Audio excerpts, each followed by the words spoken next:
In recent years, there's been a trend in anime to make all of the protagonists the same blank slates. Whether it's romance, isekais, shonens, too many of the protagonists have been simply bad, and quite frankly, I'm sick of it. So today, I'll talk about exactly why these protagonists suck, try to figure out why the people who write these stories do it, and we'll be teaching you how to write good protagonists. If you come to agree with me, learn something new, or just enjoy a madman's rambling, leave a like and subscribe. And as always, thank you for watching. So let's look at some of the protagonists and see what they're like. Masachika from Alia Sometimes Has Your Feelings in Russian, Maru from Osamake, Nagi from A Couple of Cuckoos. I can go on for a long time, but I'll save me the trouble.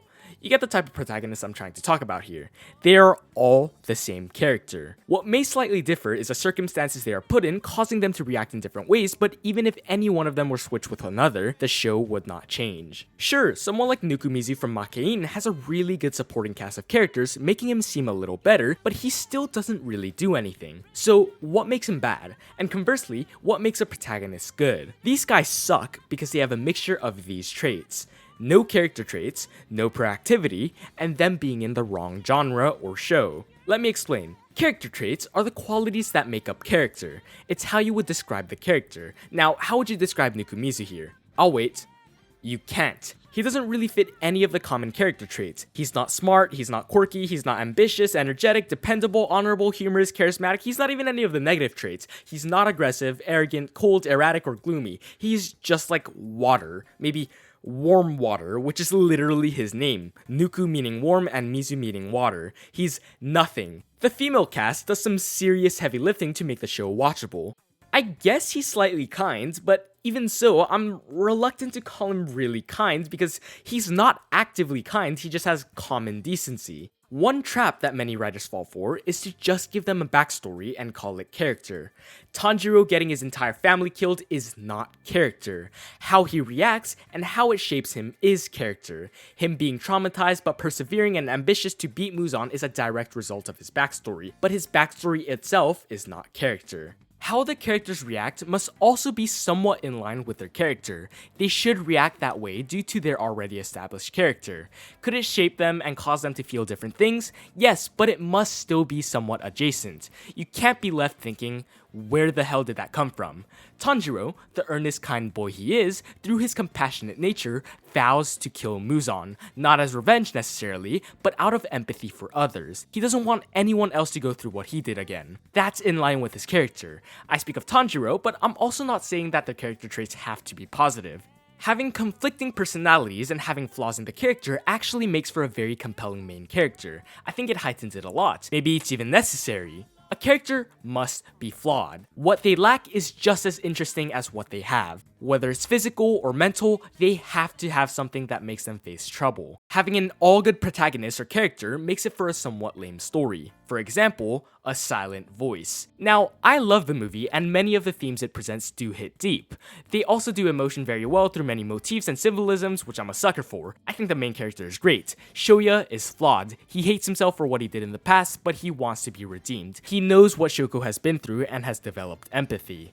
But I think Shoko is not as good of a character. I'm not saying that she is a bad person. I'm saying she's not necessarily a good character. There's a difference. I love her, but she is not that deep. Her role is only to be the victim. The perfect, pure-hearted victim that no one can hate, but it's so sad that she goes through it because she is so perfect.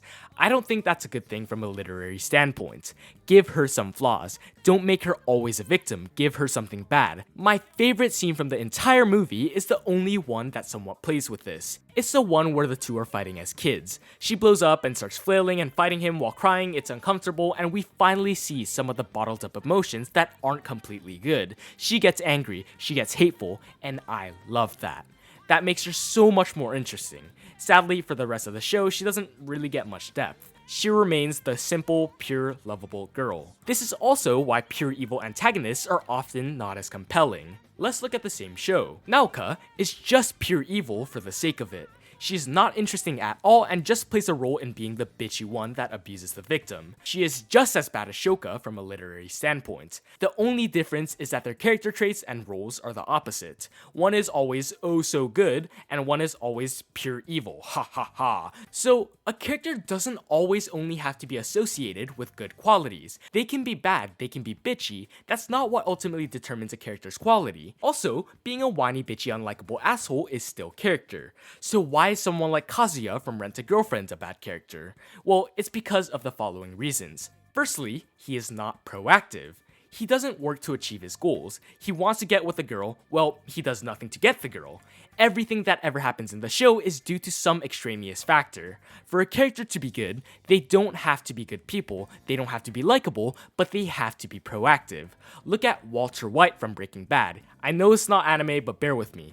He's one of the most despicable villains out there, and we as an audience come to despise him, but he is still compelling and enjoyable to watch because he is proactive. He's a go-getter, and he does everything in his power to achieve his goals. Shit happens because of him. From the beginning of the show where he first starts his journey, to the middle where the shit with Gus Fring happens, to the end with the gang he defeats, all of it happens because of him. A protagonist needs to make tough decisions. Should Tanjiro go for the kill or save Nezuko? Should Walter White kill a man to save himself or stick to his morals and not hurt another man? Should Natsuo get with his stepsister, or is that wrong to his family and a taboo? Should Senku revive Tsukasa and risk their danger or risk getting eaten by a lion? They must face these tough choices, but ultimately must make a decision. They cannot just not make one.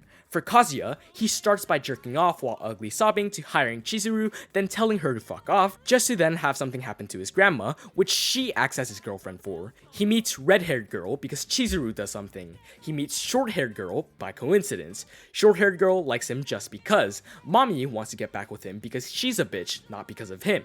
Nothing in the show happens because of Kazuya.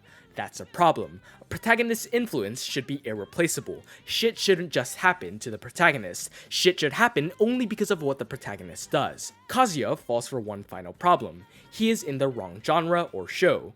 This is also where the fact that he is an insufferable asshole comes into play.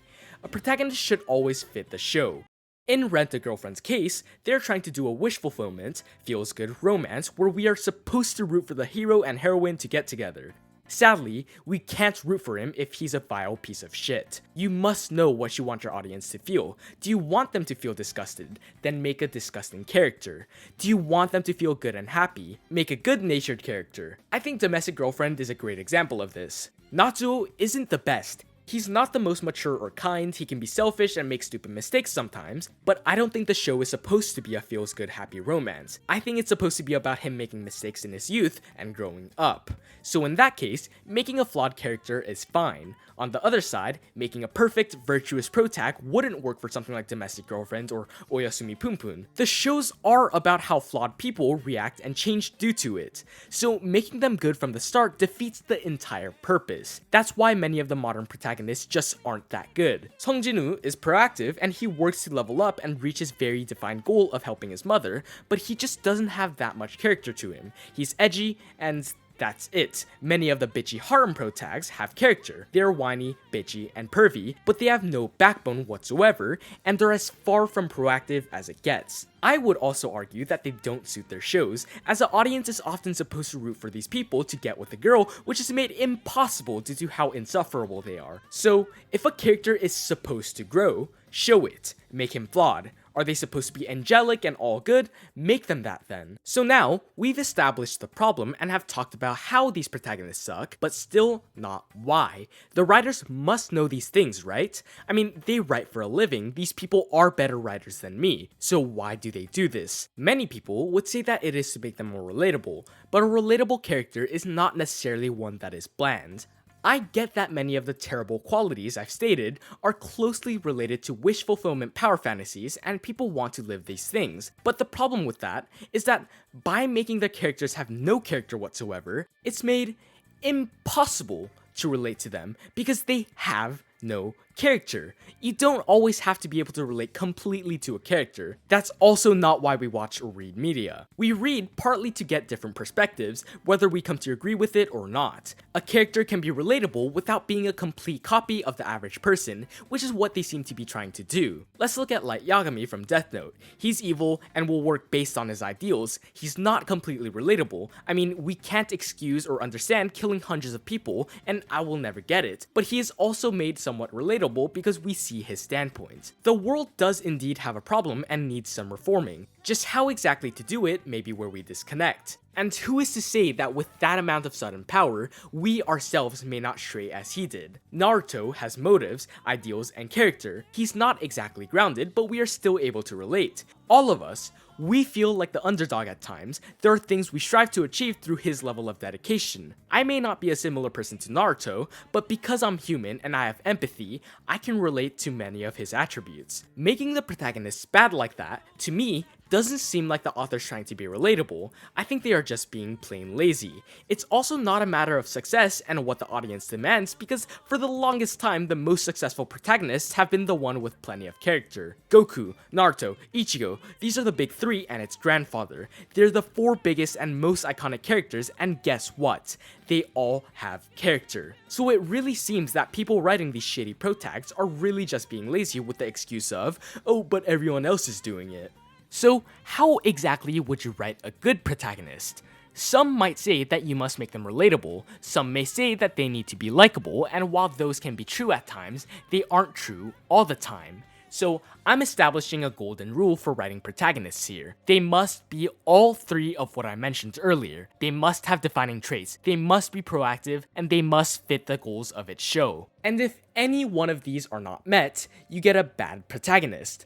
Let's look at some good protagonists and see why they are good. Goku, the iconic Saiyan, has defining characteristics. He is childish, naive, bold, animalistic, unrefined, funny, lighthearted, ambitious, caring, and so much more. He's not a perfect person. In the beginning of the series, his main flaw was that he goes berserk at times. He could be dangerous. He's also stupid. He causes a lot of harm due to his ambition. He's not one-dimensional. He is proactive as hell. He loves fighting, and his main goal is to become stronger and stronger and fight stronger and stronger people. So what does he do?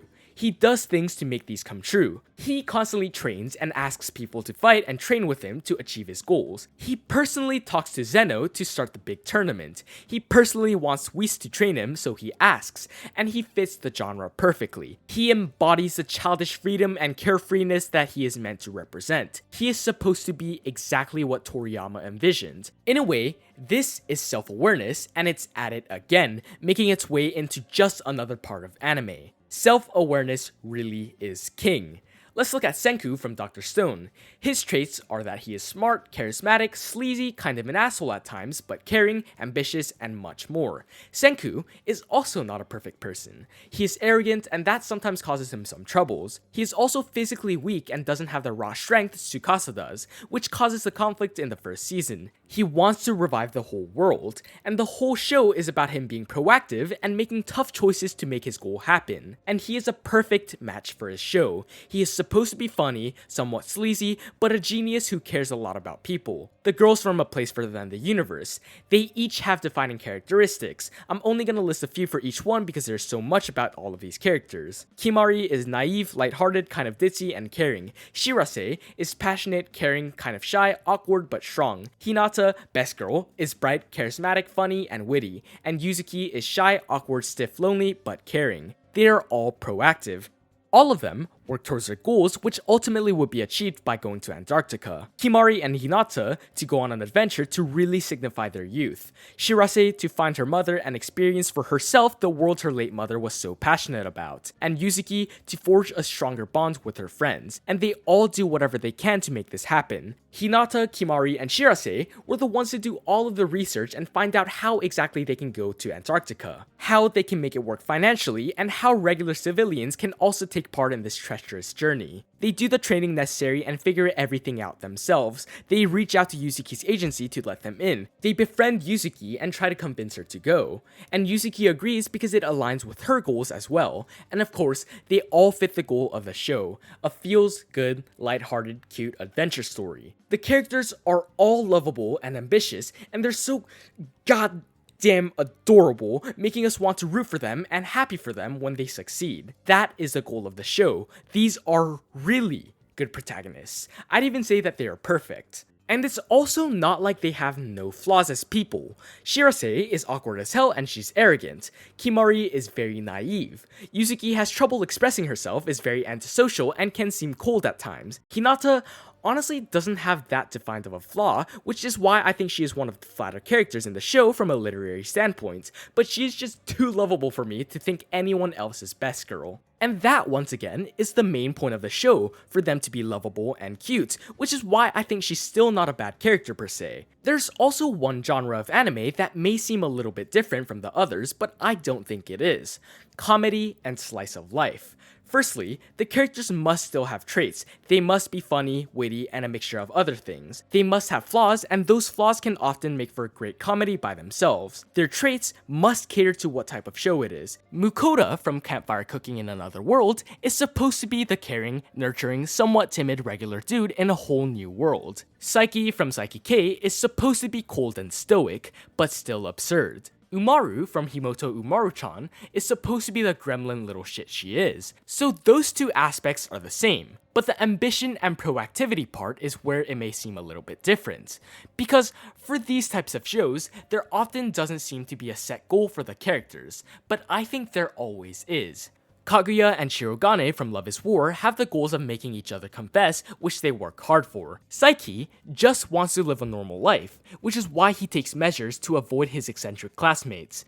Even if the goal is that they just want to have a fun time or want to live a good life, those are still goals, but the main character must do something. They must make shit happen to achieve those goals. Nita and Hina from Hinamatsuri both want to just live happy lives. Nita a quiet one, and Hina a comfortable one, and they both do things to make that happen. The girls from Nichijou just want to have fun and do funny shit because of it. As long as they do something to make these bits of comedy and tension happen, it still counts. It doesn't have to be a grand goal or anything like that, as long as the case is that the main characters are irreplaceable and everything happens only because of their direct influence. The proactivity part is solid.